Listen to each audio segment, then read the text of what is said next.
Assalamualaikum warahmatullahi wabarakatuh. Perkenalkan, nama saya Nanda Rodatul Jannah.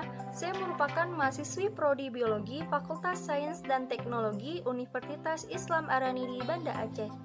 Baiklah, video ini dibuat untuk memenuhi tugas mata kuliah Biologi Laut, yaitu meringkas acara webinar online yang diadakan di Universitas Diponegoro dengan judul Dinamika Arlindo dan Upwelling di Perairan Indonesia.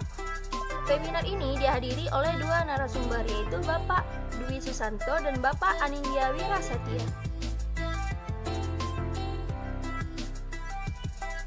Upwelling adalah kenaikan massa air dari kolam air yang dalam menuju permukaan, atau fenomena alam di mana kondisi dari air laut yang memiliki suhu lebih dingin serta memiliki jenis yang lebih besar dari dasar laut bergerak menuju arah permukaan yang disebabkan adanya hembusan angin yang berada di atas permukaan laut.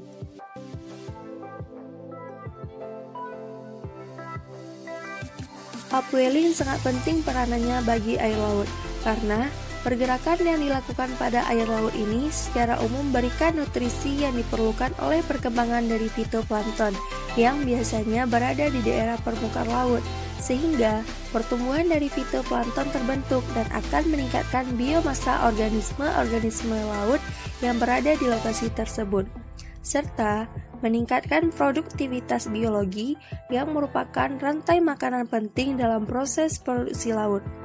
Selain itu, upwelling dapat mempengaruhi suhu. Sebagaimana yang kita ketahui, suhu merupakan salah satu komponen penting untuk mekanisme laut.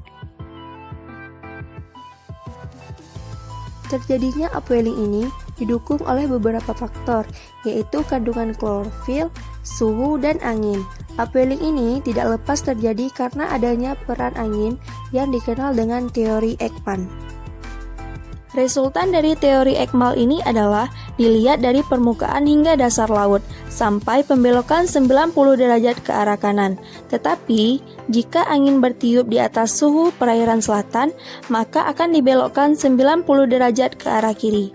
Dengan adanya pembelokan ini, maka terjadi dua peristiwa, yaitu peristiwa equatorial upwelling dan coastal upwelling. Equatorial upwelling adalah daerah ekuator terdapat angin pusat tenggara dan barat daya. Karena angin pusat ini ada, massa air yang dibelokkan akan menjauhi ekuator. Jadi, ketika massa air menjauhi ekuator dari dua arah, maka akan terjadi konstan atau kekosongan massa air pada ekuator. Dan air yang ada di bawah akan naik ke permukaan, sehingga untuk mengimbanginya maka terjadilah equatorial upwelling. Coastal upwelling terjadi karena adanya angin dan adanya batas daratan seperti pantai. Maka, jika ada angin akan dibelokkan menjauhi pantai, sehingga terjadi kekosongan massa air di pantai. Kekosongan massa air ini akan digantikan oleh massa air di bawahnya, maka timbullah coastal upwelling. Variabilitas upwelling di perairan Indonesia yang khususnya terkait dengan coastal upwelling, di mana adanya beberapa upwelling yang dilakukan di Maluku dan juga di Sulawesi. Ini diteliti oleh dua peneliti pada bulan Agustus, dan didapat klorofil mencapai nilai yang tinggi dan suhunya rendah. Hal ini terjadi karena adanya pengaruh kecepatan angin. Contoh dari upwelling bisa kita lihat pada kasus Laut Sulawesi dan Laut Maluku yang diteliti oleh Pak Anindya Wirasatya. Seperti yang kita ketahui, suhu di Laut Sulawesi lebih hangat dibandingkan suhu di Laut Maluku yang lebih dingin.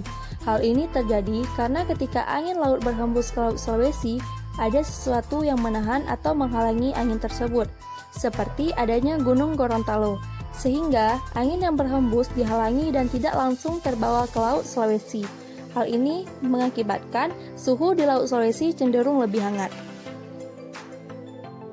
Sedangkan pada Laut Maluku tidak ada penghambat atau penghalang apapun, sehingga angin yang berhembus dari barat ke timur lancar dan sangat kencang, dan langsung mengarah ke Laut Maluku, sehingga suhu di Laut Maluku lebih dingin. Pembahasan selanjutnya yaitu dinamika Arlindo.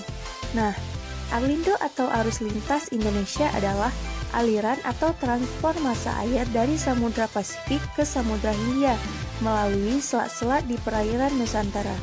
Jadi, air mengalir dari permukaan yang tinggi menuju ke permukaan yang lebih rendah, dan sama halnya dengan arus Pasifik yang lebih tinggi dari Samudra Hindia. Arlindo ini dapat kita lihat dari segi suhu dan salinitas. Secara global, Arlindo ini mempunyai peranan penting untuk mempengaruhi distribusi panas dan juga sirkulasi laut. Sedangkan secara lokal, Arlindo berperan dalam sirkulasi massa air, nutrien, migran ikan palegis, serta juga mempengaruhi curah hujan dan iklim Indonesia. Baiklah, sekian resume dari saya. Jika ada kesalahan, saya mohon maaf. Wabillahi taufiq wa hidayah. Assalamualaikum warahmatullahi wabarakatuh.